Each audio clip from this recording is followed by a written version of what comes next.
Hello friends, நம்மளுடைய subscribers எல்லோரும் கேட்டிருந்தாங்க எப்படி ஆக்டிவேட் செய்யணும்னு சொல்லிட்டு. ஸோ அதான் நம்ம இந்த வீடியோவில் பார்க்க போகிறோம்.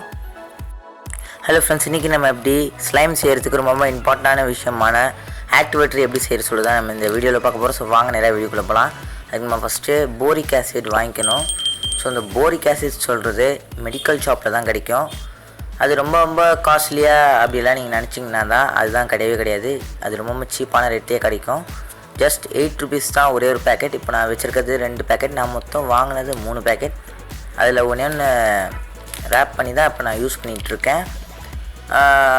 ஸோ ஒவ்வொன்றும் 10 grams அந்த மாதிரி வருது. சரி வாங்க இப்போ நம்ம நேராக எப்படி அதை நம்ம செய்கிற சொல்லுறதாக பார்க்கலாம்.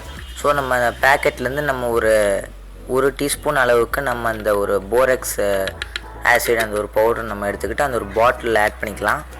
அதுக்கப்புறம் ஒன்ஸ் மோர் இன்னும் கொஞ்சம் ஆட் பண்ணலான்னு சொல்லிட்டு கொஞ்சம் சிந்துது. ஏன்னா நான் கேமரா பார்த்து தான் அந்த ஒரு டீஸ்பூனில் நான் ஆட் பண்ணுறேன்.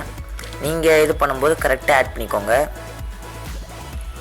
ஸோ நம்ம பாட்டில் இப்போ ஆட் பண்ணியாச்சு. அடுத்தது எங்களோட வீட்டில் கல்ஃப் டிட்டர்ஜென்ட் பவுடர் இருக்குது. ஸோ நாங்கள் யூஸ் பண்ணுறோம். ஸோ உங்களோட வீட்டில் சர்ஃப் எக்ஸல், ஏரியல் அந்த மாதிரி எதாவது இருந்ததுனாக்கா அதை யூஸ் பண்ணிக்கோங்க. ஸோ இதுவும் போயிட்டு டிட்டர்ஜென்ட் பவுட்ரு தான். ஸோ இதுவும் யூஸ் பண்ணிக்கலாம். ஸோ இதுவும் ஒரு கரண்டி அளவுக்கு நம்ம அந்த ஒரு பாட்டில் ஆட் பண்ணிக்கலாம். அதுக்கப்புறம் இப்போ நம்ம இது பண்ணுறதுக்கு வாட்டரை ஆட் பண்ணிக்கலாம். ஸோ அந்த பாட்டில் ஃபில் ஆகிறதுக்கும் கொஞ்சோண்டு கேப் விட்ட பிறகு இது பண்ணிட்டு நல்லா நம்ம ஷேக் பண்ணிக்கலாம். ஷேக் பண்ணாக்கா நம்மளோட ஆக்டிவேட்டர் ரெடி.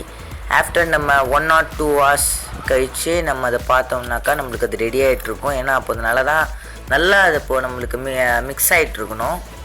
அப்போ தான் நம்மளுக்கு அதோடைய கன்சிஸ்டன்சி சரியாக கிடைக்கும். சரி வாங்க இப்போ நம்ம டெஸ்ட் பண்ணி பார்க்கலாம் எப்படி ஸ்லைம் ஒர்க் ஆகுது சொல்லிவிட்டு.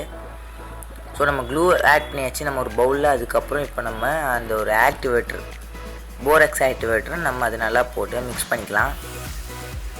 பாருங்கள் எவ்வளோ சூப்பராக வந்துருக்கு சொல்லிட்டு ஸ்லைமு. உங்களுக்கு இதே போல் நிறைய வீடியோஸ் சொன்னால் நம்மளோட சேனலுக்கு ஒரு லைக் போட்டு உங்களுடைய ஃப்ரெண்ட்ஸ் அண்ட் ஃபேமிலி மெம்பர்ஸுக்கு இந்த ஒரு வீடியோவை ஷேர் பண்ணுங்கள். மறக்காமல் நம்மளோட சேனலுக்கு சப்ஸ்கிரைப் பண்ணுங்க. அப்போ தான் நம்மளால் மேற்கொண்டு நிறைய வீடியோஸை போட முடியும். மற்றும் பக்கத்தில் இருக்க பெல் பட்டனை கிளிக் பண்ணி ஆல்னு சொல்கிற ஆப்ஷனையும் செட் பண்ணிக்கோங்க. அப்போ தான் நான் போகிற ஒரு வீடியோஸ் எல்லாம் உங்களுக்கு நோட்டிஃபிகேஷன் வரும். என்னோடய வீடியோ பார்த்து நினைத்த நண்பர்களுக்கும் நன்றி, வணக்கம்.